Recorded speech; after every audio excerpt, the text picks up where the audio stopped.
now CNN political analyst Kirsten Powers, also CNN chief legal analyst Jeffrey Toobin. I mean, Jeff, obviously some very serious allegations, including 3 women who say that he raped them. Is he going to face charges? He may well, and the real question is, why hasn't he faced them before? Because given the volume and the fact that, you know, Cyrus Vance, the Manhattan district attorney, had one chance to prosecute him, didn't do it, but apparently just left a serial rapist to roam Manhattan for years. And you know, the first account, the first story in Ronan Farrow's story in The New Yorker is of a clear sexual assault in Manhattan in 2000, I think it's 2004, but there is no statute of limitations on sexual assault in New York State, not in New York State. And, you know, where is law enforcement on this? I think they've been totally asleep at the switch. It is incredible, Kirsten, how someone like this is insulated. I mean, if it's an open secret in Hollywood, oh, you know, that he did this, and whether it's because of his power in Hollywood or his, you know, power in the political realm of, you know, friends with the Clintons and the Obamas and a big liberal donor, it's stunning. Well, I think the power is the main thing. I mean, when I was reading the New Yorker article, what was striking me over and over is just how similar it was to what happened at Fox News with Roger Ailes. That you had women who were basically, you know, terrified. Very similar climate in the sense that if you went up against Harvey Weinstein, they would possibly ruin you, you know, plant bad things about you in the media. That was always a fear for the women at Fox as well, that would happen, that the HR department was completely complicit, that they just basically, if you went to complain to them, just went straight to Harvey. It was exactly the same at Fox News. I mean, it was just the exact same sort of institutional setup, and it was completely driven by the fact that this person had so much power and that nobody wanted to take them on, and they were so vindictive. And used it. I mean, that statement was such a lie in so many respects. I mean, Mira Sorvino talks about how her career suffered. Patricia Arquette said her career suffered because she turned it down. So it wasn't just like the feeling that but also that these companies, I mean, I find it hard to imagine that people in his company did not know. I mean, if they're having all these settlements, they're having people coming to HR complaining, making allegations that the board of directors didn't know. I mean, the same thing at Fox. By the way, it was part of Disney for some of this period. So, you know, where was Disney in all of this? I mean, it's the institutional failures here are so great. And by the way, I don't think we can give the Clintons and the Obamas a pass here. I mean, as that Seth MacFarlane joke illustrates, a lot of people knew or had very strong suspicions that this was a very bad guy. Notwithstanding that, you know, the Obamas and the Clintons embraced him, did fundraisers with him, paid tribute to him, and, you know, I think it's a dark mark on their record. Though I think you said Patricia Arquette, it was Rosanna Arquette, just for the record. Do you think, I mean, that this shows some sort of turning point? I mean, what's happened at Fox, what's happened here, I mean, hopefully it's some sort of turning point, but do you think it actually is? I mean, it definitely feels like our culture is starting to take this more seriously. But, you know, I do think that there are little mini Harvey Weinsteins all over the place. I mean, he's an extreme case, obviously. You know, I don't think most people are acting that way, even powerful people. But I do think that these kinds of things happen, and people look the other way if it's a powerful person that can help them. And look at how slow the Hollywood men were to come out and condemn this. You know, people who probably knew that this was going on. And I think, or even frankly, how slow I think Hillary Clinton and Barack Obama were to come out and condemn it. Right. I mean, I mean, it's been 5 days, right? Well, I mean, the timing of their regret means less to me than the fact that they associated with him in the first place. And as we talk about progress in society with Roger Ailes, with Bill Cosby, with Harvey Weinstein, we can't forget one guy got elected president of the United States. So it can't be that the country takes it all that seriously because 65 million people voted for that guy. I still think we have a broader problem in the country in terms of understanding misogyny and sexism. And to this point, but Donald Trump is the president. So clearly people are willing to look the other way. In the Harvey Weinstein scandal, the list of his accusers keeps growing. Gwyneth Paltrow, Angelina Jolie, both saying they were harassed by Weinstein in a new report by the New York Times. And the New Yorker magazine spoke with 13 more women accusing him of sexual assault or harassment, 3 of whom accused Weinstein of forcing them into sex. The magazine also has a recording secretly obtained during an NYPD sting operation in 2015. The woman speaking to Weinstein, a model, they're at a hotel. In it, you'll hear Weinstein actually admit to groping her. What do we have to do here? Nothing. I'm going to take a shower. You sit there and have a drink. Water. I don't drink. Can I stay on the bar? No. I don't want. Everything, please. I swear I won't. Just sit with me. Don't embarrass me in the hotel. I'm here all the time. I'm feeling very uncomfortable right now. Please come in now. And 1 minute. And if you want to leave, when the guy comes with my jacket, you can go. Yesterday you touched my wrist. Oh, please, I'm sorry. Just come on. I'm used to that. Come on. Are you used to that? Yes, come in. Well, the tape was handed over to the district attorney in Manhattan. The DA told us today that the recording is horrifying, but it was insufficient to prove a crime had occurred. Also tonight, reaction to the scandal from President Obama, with Weinstein being a top Democratic donor. The former president released this statement. Michelle and I have been disgusted by the recent reports about Harvey Weinstein. Any man who demeans and degrades women in such fashion needs to be condemned and held accountable, regardless of wealth or status. We should celebrate the courage of women who have come forward to tell these painful stories. And we all need to build a culture, including by empowering our girls and teaching our boys decency and respect so we can make such behavior less prevalent in the future. Hillary Clinton also released a statement today. Quote, I was shocked and appalled by the revelations about Harvey Weinstein. The behavior described by women coming forward cannot be tolerated. Their courage and the support of others is critical in helping to stop this kind of behavior. Back with the panel, joining us as well as CNN senior media correspondent Brian Stelter. This was, for Hillary Clinton, this was what, like 5 days after the New York Times broke the story, and there was growing pressure about, she's a big Democratic donor. There was he's a big Democratic donor, photographs of them together. Did it take her too long? I think that it did. I know Jeffrey's been saying that the timing doesn't really matter that much, but when you are, it's not just that she's a Democrat. I mean, she's a major force in the world for women's rights, and is somebody that a lot of women look up to. And this is somebody that she was associated with. But even if she hadn't been associated with him, I think she probably should have said something. And it's not clear to me why it took so long. And it wasn't even her statement. I mean, it was put out by her press secretary, and then she retweeted it. But it wasn't even, I just don't understand why the day this came out, she wasn't on Twitter condemning it. It doesn't make any sense to me. Yeah, I mean, had he been a Republican, yeah, would it have been a different story? Would the criticism by her? I don't know. I mean, I think the bigger problem for both the Clintons and the Obamas was their embrace of him previously. I mean, this was not a huge surprise. Seth MacFarlane made a joke about him preying on actresses in the 2013 Oscar nominations. I mean, it was that well known that he was a bore, if not a criminal. And the fact that the Clintons and the Obamas embraced him, I think, is a dark mark on their record. And whether they issued a criticism, today or 2 days ago, I don't think that matters. I think what matters is that they were so close to him in the first place. It's interesting, though, because I think the perception of him would have been before that, he was sleazy, he was using the casting couch. But I mean, the casting couch is sexual harassment. This is sexual. No, yeah. I mean, it goes beyond just harassment, it seems like in many cases. But I think years ago, and I don't know, maybe there has been some sort of a shift, hopefully, but I think years ago, maybe in Hollywood, it was just seen as, he's a bore or, gross or pervert. But I mean, this is, it seems like criminal behavior. This actually does raise an interesting sort of side point, which could get me in trouble, but I'm going to do it anyway. So obviously, I mean, he's accused of rape. That's obviously a black and white issue, right? Groping is obviously wrong. Threatening, quid pro quo, if you don't do this, I'm going to fire you. Like, those are obviously like criminal and evil things to do. Oh, God, there's going to be a but, and you're going to regret saying it. However, yeah, okay.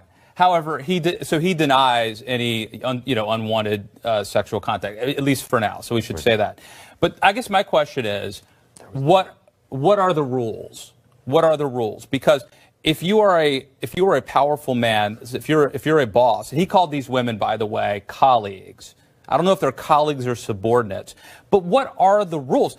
Are you really asking? I'm asking this. Did you listen to that tape? And let me tell you why. No, let me tell. Well, of course that is. But let me tell you what I'm getting at. What's the mystery?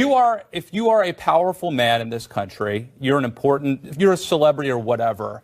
Are you? And let's say you're not married. Are you allowed to hit on younger women? No. You're not. No. Well, not if they are your subordinates. In the olden days. We're not in the olden days. Are you backing into a Donald Trump defense? This actually has weird unintended. Is this a Trump defense? It has weird unintended consequences because it used to be that doctors married nurses and lawyers married clerks. Matt, that is not what and that happened here. was part of social mobility. But- And it less income inequality. Matt, Right Matt, now, doctors come marry on, doctors. No, I'm asking Right, a legitimate but question. if I'm not you're defending We're in the if you're 20th young, if you're in college and you want to be an actress, and this person is dangling a script over your head or suggesting perhaps, oh, I can get you in a movie if you do this. That's a stuff. quid pro quo, though. That's a quid. But he's asking for massages. He's exposing himself to them. I mean, did you Right, read the New he's York exposed I'm not article? defending to Weinstein. random I'm women asking in a the larger hallway. There's not even one incident where he was courting somebody. That's not what he's doing. He's clearly harassing them. He But- wasn't hitting on I them. think- He was committing I sexual am not assault. defending Weinstein. Married, by the way. Well, then, just the fact that you asked that question is I think actually, maybe it's too soon, but it's a legitimate no, question. it's not. Hold on. It's actually, it's disturbing. Go ahead. It's disturbing that you don't. That you would know in a situation like that. I hope. I think I what would, to do but and what not to do. So I'm not why sure are you all- asking the question? I'm not sure that all men do know what the new rules Well, are. I think that that's a good point, because I do think that there is a broad cultural problem that people don't understand. Or no, it's not that people don't understand. I think there's just too much of an acceptance of sexism and misogyny in our culture. And look, I'm going to say this as somebody who sat and watched a lot of people lionize and revere Hugh Hefner very recently. Somebody who made his life out of objectifying women and who viewed women as objects in the same way that Harvey Weinstein viewed women as objects. Now, I know people will come back and say, no, he was a big free speech advocate. Or no, he published really wonderful literary, giants. It's like, but if he hadn't put women in bunny costumes and if he hadn't put naked women in magazines, we would never have been talking about him. But I also that is think what there that is is a- what made him I famous. also And think so we there's- live in a I also culture, think there's we a- live in a culture that demeans women to the point that you, Matt, don't understand what's the problem here. No, I mean, think you're being a little can I hard go on back Matt. to- But I want to make a point though about the liberal bias. Matt, you can respond, but let's Okay. just take a quick break. Again, with two big stars, Gwyneth Paltrow and Angelina Jolie, speaking out, claiming Weinstein sexually harassed them. The number of accusers climbs higher. So do legal questions. We'll have more on that ahead. More now, breaking news tied to the sexual harassment and assault allegations against Harvey Weinstein. The New York Times is reporting Gwyneth Paltrow and Angelina Jolie say he harassed them years ago. There's also an explosive report in the New Yorker magazine by Ronan Farrow with more accusers and more legal questions. We're back now with the panel. Matt, I think you had the floor. All right, so thank you. You mentioned the political angle earlier, and I didn't want to let that opportunity go to waste. I do think there's a political angle to this. I think that conservatives, if this were a conservative, Hillary would have obviously spoken up. Part of it is, I think, the perceived hypocrisy. Conservatives in the past, at least with the Christian Coalition, have portrayed themselves as sort of, arbiters of morality or something. Whereas, a lot of liberals have just said, hey, man, we do what we want to do. So they don't have the hypocrisy angle. But look, I mean, if it's Ted Kennedy and Chappaquiddick, Woody Allen, you mentioned Hugh Hefner. What about Bill Clinton? There was a journalist, I think her name was Nina Burleigh, who said, I won't repeat exactly what she said, but she basically suggested that she would do something to Bill Clinton as long as he kept abortion legal. So I do think that liberals and Democrats were held to a different standard, partially because of the hypocrisy issue, but partially because it was the perception was, well, but they have the right ideas. Well, They're Harvey Weinstein was clearly playing on that in his earlier statement where he said, well, I'm going to go away and focus my anger on the NRA, which just seems, But no one in the liberal world gave him an ounce of support when he said that. True. I mean, he has been completely rejected. This absurd attempt to, we've managed to have this conversation about sexual harassment in powerful people. Is there anyone in public life now who is prominent, who has succeeded despite admitting to sexual assault of women? The President of the United States. Thank you. What about him? Thank I mean, you. I think it's shameful. It's too bad that, Hillary Clinton didn't issue this statement 72 hours earlier. How about getting elected President of the United States after you admit the reason that Donald, the reason that don't insult me. I meant to interrupt, but don't insult me either. But I think that is a very significant point about where we are as a country, that you can get elected President of the United States after admitting. Brian, we haven't heard from you. And President Obama's statement tonight is an implicit critique of Trump. When Obama says any man who demeans or degrades women should be condemned and be held accountable, he's talking about the President of the United States. I know that it's interesting to talk about Clinton and Obama, but the biggest sinner here is Harvey Weinstein. Let's be clear about that. And the biggest ongoing issue is not Bill Clinton, with all due respect, it's Donald Trump. And the thing is that, you know, you talked about Bill Clinton, and I'm so glad you brought up Donald Trump, because that is the biggest hypocrisy. You know, you have Republicans who are demanding that Hillary say something, who are demanding that Obama said something. Yes, so they said something.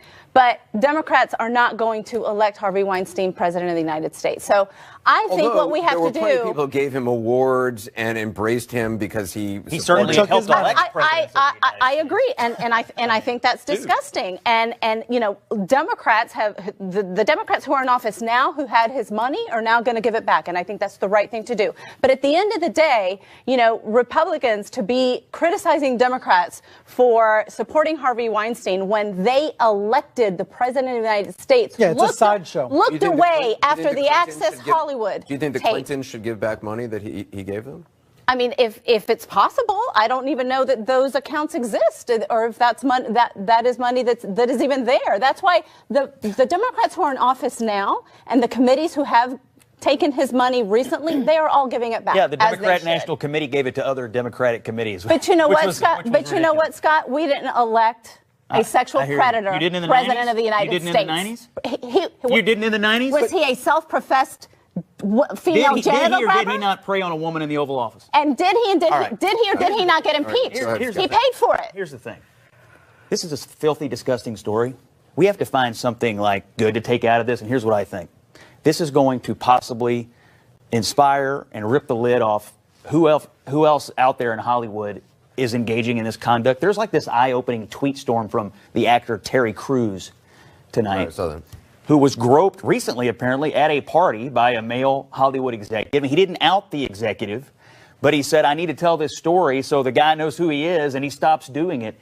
How many more people are going to come forward? If the net result of this is Weinstein gets what he deserves, and other people are inspired to come forward and the culture is cleaned up, that would be at least some positive outcome here. And Scott, I would say that's a much more important part of the story than who donated to who. I agree completely. This is a profound cultural shift in America. Thank goodness it's happening versus a decade ago or two decades ago. Who says it's happening? I see it happening. Roger Ailes, Bill O'Reilly, these men were accused decades ago and they stayed in their jobs. You don't stay in your job anymore. Cosby. Unless you're president of the United States. Exactly. Oh, Kirsten?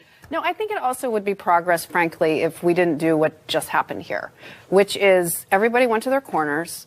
And, you know, we have to pretend like Bill Clinton wasn't accused of sexual assault, which he was. He was, and he was impeached, by the way. No. But, I mean, he was for Monica. But there were other accusations, and if we believe all rape accusations should be believed, then there are some serious accusations against Bill Clinton. And I think we have to stop politicizing it. It has to be, it's not, you know, yes, Donald Trump did bad things. He should be held accountable. But that doesn't mean Hillary's off the hook either, right? I mean, I think that we have to treat them all the same way. That's a good point to end it on. Thank you. God bless you. And God bless America.